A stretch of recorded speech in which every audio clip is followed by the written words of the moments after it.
guys, Tyler Phillips here, and in this video I'll be showing you how to disassemble and reassemble a Colt Police Positive. Let's get into it. This Colt Police Positive revolver was originally my great-grandfather's, and he used it during World War II. Now this pistol here is chambered in .32-20.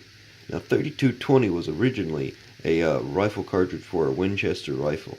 Not sure exactly what model, but it was around the early to late 1800s. Now, here is a cartridge of .32-20, and here is a cartridge of .223, very similar in diameter. Now, before we get started, we must check if this is empty. You don't want to work with a loaded pistol. So, yep, it is empty. So let's get into this. So now, since we know it's unloaded, let's get into this. You're going to need at least 2 flathead screwdrivers for this, because there's different sizes of screws. And you may or may not need pliers, because the springs, the springs on the inside here are kind of hard. So let's get into this. So first, we're going to remove the cylinder. Now to remove the cylinder, we're going to need to unscrew this screw right here and remove that pin. So let's do that. Now once you get the screws removed, you can just easily slide. Kind of hard to do this with one hand, but you can easily slide it out. Once you get the cylinder out, now the next thing we will be doing will be removing the grips. Now the grips are held on with one long flathead screw, so we could just remove that here. Okay, so once we get the grips removed, you can see 2 of the springs. I'm not sure what the actual names of these are. I'm new at this, but this is how you disassemble it. Now, the next thing we'll be unscrewing is this plate right here that covers the inner workings of the revolver. So let's get that. Now, when you're removing that plate, you want to make sure not to pry this off. You want to try to tap it off. Now, if you look on the back side of this plate, there is a small spring. There's a small spring right there. Let it focus. There's a spring right there you want to remove. So you want to get that. And also, you want to set it next to the whatever this thing's called. Now when you remove the spring here, it's such a small spring, you do not want to drop this. You'll probably never end up finding it. Now the next thing we want to remove here is this spring right here. It's attached to the hammer. Let it focus. It's attached to the hammer right here on this little lever thing. And you want to, you might need the pliers for this, but mine, I could just easily get out with my hand. So let's get that. So once we get it out, the next thing we will remove would be this right here, little thing. I'm not a gunsmith, so I don't know all the names of the parts, but I know what they do. This moves the whenever you pull the trigger, it moves the cylinder. So let's get this out. Also, I forgot to mention, after you remove this, you probably need to push up on this to get that out, because there's a little groove on the back of it. Now, after you remove that earlier, I forgot to mention pin punches. There's a pin here that you're going to need to knock out to get this out. So let's go ahead and do that. Once you get that little finger, or whatever this is called, out of the revolver, the next thing we'll be removing is the hammer. Now the hammer, you could just easily kind of lift up on it, wiggle a little bit, and it come right out. Now once you get that out, then you could easily get this trigger and just pull that out as well. Now all these other things in here, all these other mechanisms, like the whatever that is, these are all connected. You could just kind of turn it, make sure you're on a surface that is flat so you don't lose anything, and just tap it out.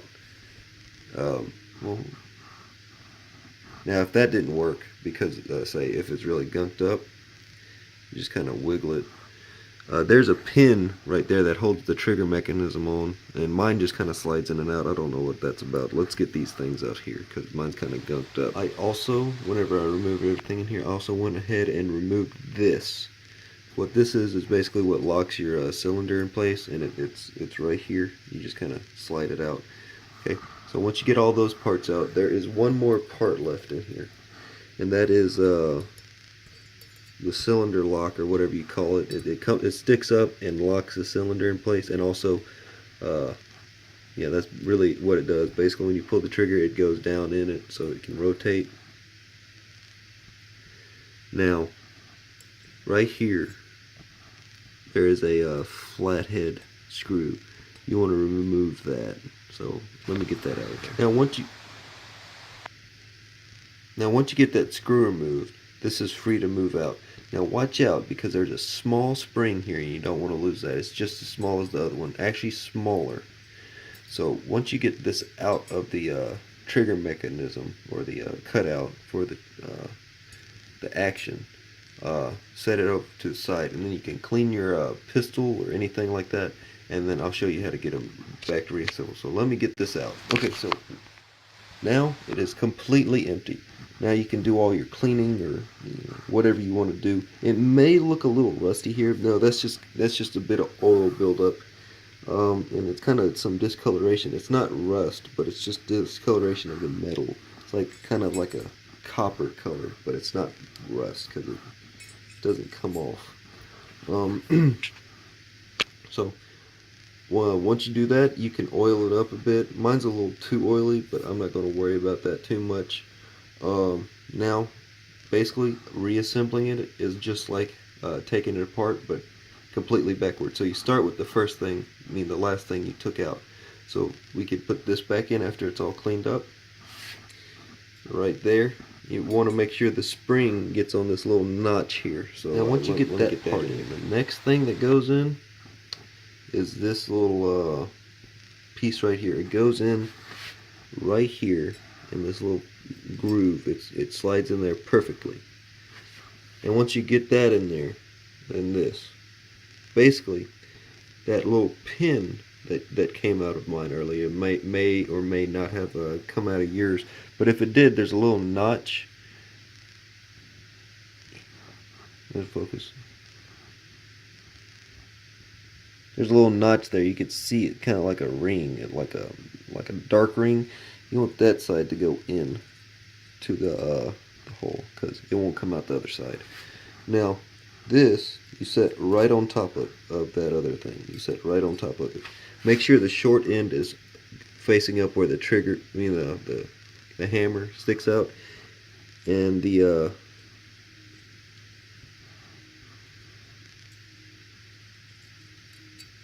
bottom is facing where the trigger sticks out, the long side. And make sure that long arm is inside that little groove right there that's on that little cylinder thing. The next thing we'll be putting in is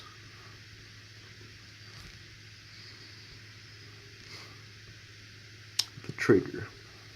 Now, that kind of just slides in, right there. It's kind of hard to do all this with one hand. Please hit the like button if this is helping you out any. Now the next thing after that, oh wait, yeah, don't forget to put this back in right here. Now, there, don't forget to put that right back in. Now the next thing we add is the hammer. The hammer is kind of tricky because you got to get the trigger aligned with it. Kind of just pull the trigger back. Make sure this pin does not come out with the thing. Stick this right on that. Boom, like that. And you want to pull your trigger where this little finger is, like in between here. See? That little finger is kind of in between that. So the next thing after that is this here. Well, actually, yeah, you could put this in there next. Just put your pin back in it.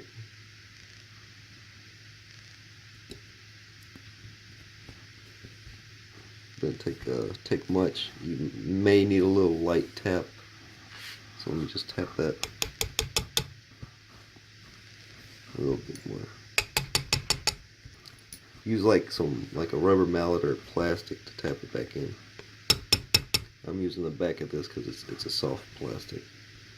Okay, so once you get that back tapped in, the next thing you do is this little finger here that rotates the cylinder. Basically, the bottom of it, that little pin, goes right here in that finger of the trigger right here. There's like a little finger. And before you finish it, make sure that this little leaf spring kind of mechanism here is actually inside the groove that's underneath it. When you pull the trigger, it should move it, and also this should be flush. If it's not flush, then you're not connecting. This is not in the groove. So once you get that groove connected, then the next thing we can add is this spring. Now this is kind of tricky to get in. You're gonna have to like compress it. I can't do this with one hand. You gotta there's this little fork here. You want to slide it on here. And there's a little lever where it's attached to both sides, and then you want to take this little notch and stick it in that little pinhole right there. It needs to be in there like this.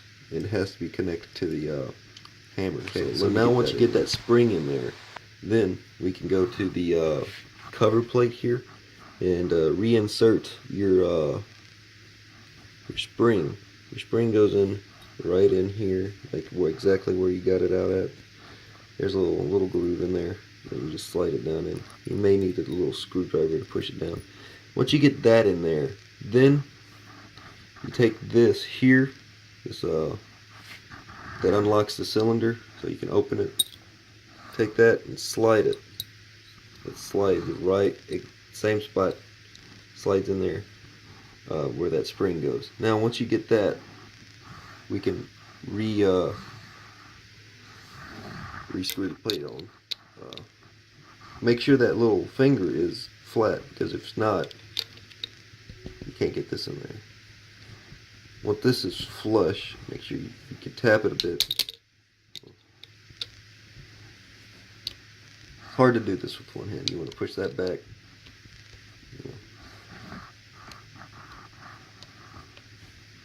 Like, let me just go back and check, see if it didn't get unhooked. No, it did not. Okay.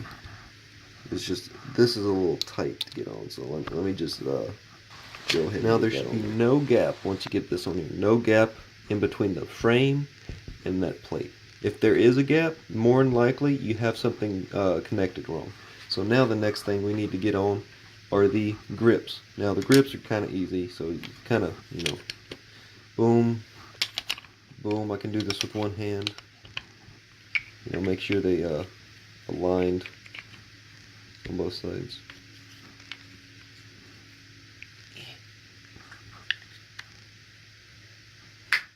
So once they're aligned, you just kind of shove the screw through here. Just tighten it up. And the last thing, you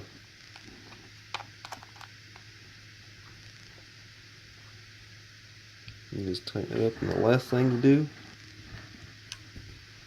is reattach the cylinder.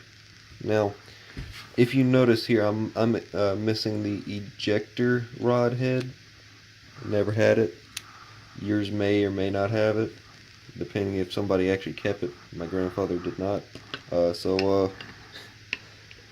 basically just you take this rod here, you slide it in that little hole right there, you lock it in place, you flip it over. Make sure when you put this pin back in that the little washer for the screw, there's a little washer there, a metal washer thing or whatever, is actually in like a line with the groove that's in this, or it won't go in there. So basically what you do is you just line them up,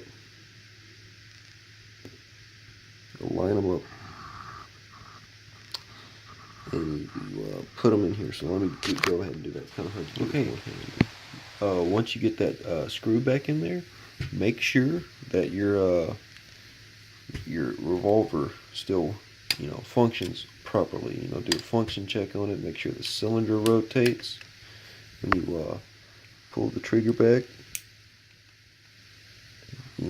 make sure that happens. Push it forward. Make sure it rotates.